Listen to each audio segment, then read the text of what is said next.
បាទសូមគោរពជម្រាបសួរបងប្អូនអ្នកសិក្សាភាសាអង់គ្លេសទាំងអស់គ្នាបាទថ្ងៃនេះយើងចូលមកដល់វីដេអូមេរៀន Phrasal Verb ទី9 part 9ហើយបងប្អូនដែលមិនទាន់បានមើលពីដើមក៏មើលពី part 1 part 2 part 3ហ្នឹងខ្ញុំបានធ្វើមកបានច្រើនពាក្យដែរហើយណាបងប្អូនណោះបាទអូខេតោះឥឡូវយើងបន្តទៀតបងប្អូនណាបន្តមកពី answer យើងរៀនអំពី clear ថា answer បងប្អូន answer ដែលយើងធ្លាប់ដឹងថាចម្លើយបងប្អូន answer ជាកិរិយាសព្ទក៏មានដែរ answer back ពាក្យថា answer back យើងប្រែថាតមាត់ដូចយើងតមាត់ណាម្នាក់និយាយពុបយើងតមាត់ភ្លាមអញ្ចឹង react ទៅភ្លាមនឹងគេហៅថា answer back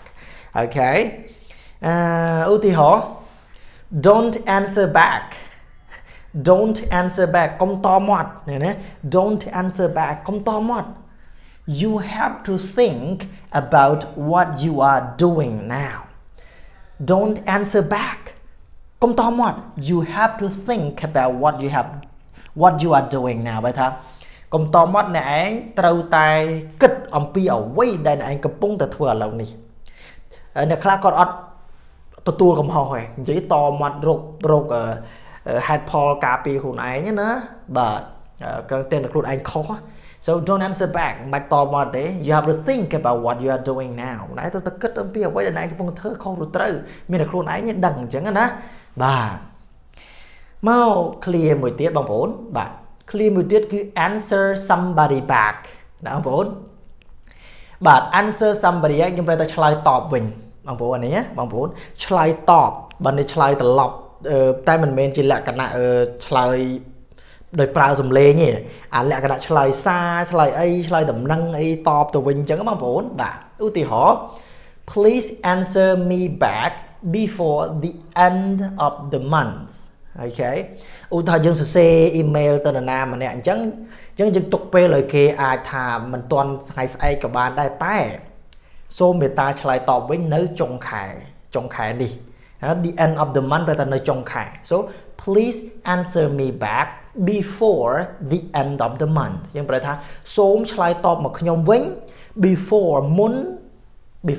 the end of the month នៅចុងខែនេះមុនចុងខែសូមមេត្តាឆ្លើយតបខ្ញុំវិញ so please answer me back before the end of the month តែយើងអាចកែបានបងប្អូនណាឧទាហរណ៍ថា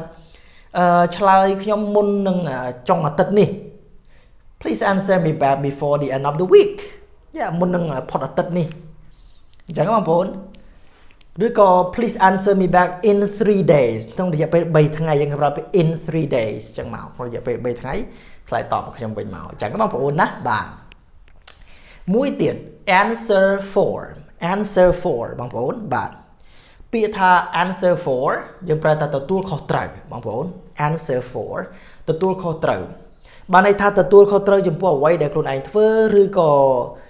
ដូចថាឪពុកម្ដាយម្នាក់ដែលគាត់ចិញ្ចឹមកូនអញ្ចឹងកូននឹងប្រព្រឹត្តខុសឪពុកម្ដាយក៏ត្រូវតែទទួលខុសត្រូវនៅទង្វើរបស់កូនហ្នឹងគេថា answer for បងប្អូនបាទឧទាហរណ៍ don't worry កុំបារម្ភកុំព្រួយ I will answer for what I have done ណាកុំបារម្ភកុំព្រួយ I will answer for ខ្ញុំនឹងទទួលខុសត្រូវ what I have done ចំពោះអ្វីដែលខ្ញុំបានធ្វើអញ្ចឹង answer for នេះស្មើនឹងពីអង់គ្លេសគេហៅថា responsible for something ហ្នឹងបងប្អូនបាទអញ្ចឹងស្មើពាក្យថា answer for បាទ okay so don't worry we answer for what I have done okay you don't worry ខ្ញុំនឹងកុំបារម្ភអីខ្ញុំនឹងទទួលខុសត្រូវចំពោះអ្វីដែលខ្ញុំបានធ្វើ for what I have done okay បាទមួយទៀតបងប្អូនឥឡូវយើងមករៀន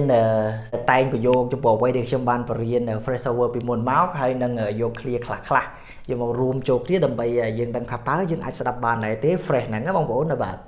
អូខេតោះឥឡូវយើងមើល I used to answer back when my mom instruct me ពាក្យថា used to ប្រែថាធ្លាប់មែនទេខ្ញុំធ្លាប់ answer back ធ្លាប់តមាត់ when my mom instruct me ពេលដែលម្ដាយខ្ញុំគាត់បានឆ្លើយតបណែនាំខ្ញុំពាក្យថា instruct me បានន័យថាណែនាំទូមានព្រាមបដៅគេថា instruct so when my mom instruct me នៅពេលដែលម្ដាយខ្ញុំគាត់បានបង្រៀនទូលមានខ្ញុំធ្លាប់ answer back ធ្លាប់តបមាត់ណា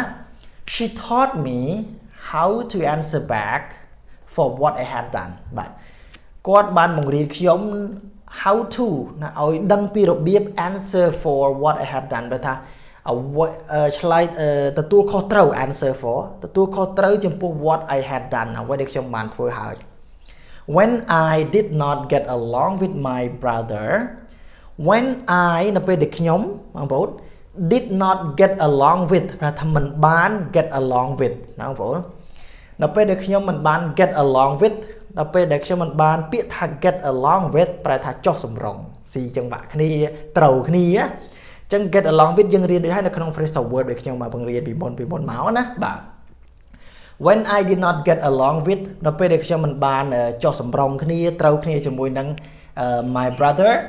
បងប្រុសរបស់ខ្ញុំនោះ my mom was sad ម្ដាយរបស់ខ្ញុំគឺគាត់ sad មែនតើគាត់ពិបាកចិត្តឃើញខ្ញុំអត់ get along with my brother បាទអត់ត្រូវគ្នាមួយបងប្រុស now I feel so sorry ឥឡូវនេះ I feel so sorry ឥឡូវនេះខ្ញុំមានអារម្មណ៍ថា sorry មែនតើ I feel so sorry បើថាខ្ញុំមានអារម្មណ៍ថាសោកស្ដាយជាពន់ពេក now I feel so sorry for making her disappointed ឥឡូវនេះខ្ញុំមានអារម្មណ៍ថា sorry មានអារម្មណ៍ថាសោកស្ដាយមែនទែនសម្រាប់ making her disappointed make somebody disappointed បើថាធ្វើឲ្យម្ដាយរបស់ខ្ញុំខកបំណងឬក៏ខូចគេហៅថាអស់សង្ឃឹមណា making my mom disappointed អញ្ចឹង sorry for បើ verb ត្រូវ verb ing ណាបងប្អូន making her disappointed ធ្វើឲ្យគាត់អស់សង្ឃឹមពិបាកចិត្តដោយសារខ្ញុំ so I wish I could ពាក្យថា I wish I could គឺជា phrase មួយថាខ្ញុំចង់ឲ្យវាអាចទៅជញ្ជាក់ I wish I could ខ្ញុំចង់ឲ្យវាជញ្ជាក់តែភាគច្រើនកាលណាយើងប្រើពាក្យថា I wish I could ប្រែន័យថារឿងមួយហ្នឹងគឺមិនអាចទៅរួចទេ I wish I could ឧទាហរណ៍ I wish I could see her again now ខ្ញុំចង់ឲ្យណាខ្ញុំសង្ឃឹមថាខ្ញុំអាចឃើញនាងម្ដងទៀតនៅពេលនេះបើថាខ្ញុំចង់ឲ្យខ្លួនឯងអាចឃើញគាត់ម្ដងទៀតនៅពេលនេះ I wish I could see her again now ណាខ្ញុំចង់ឲ្យខ្ញុំអាចជួបគាត់ម្ដងទៀតឥឡូវហ្នឹង so this phrase is very important, you know, this phrase is very important and phrasal verbs are also very important. You have to learn step by step, you know. If you don't remember right now, it's okay, but just keep going, keep trying, and especially keep practicing. Don't be afraid of making a mistake, as I told you before. Keep going, keep trying. Phrasal verbs are, you know, it's hard to remember, but if you use it into a real practice, you apply all what you have learned into real practice, you will remember it automatically. Without thinking, you will remember it by practicing and use it. So the more you use it, the more confident you will be. Okay? So keep trying. That's all for today. Thank you so much. Bye-bye.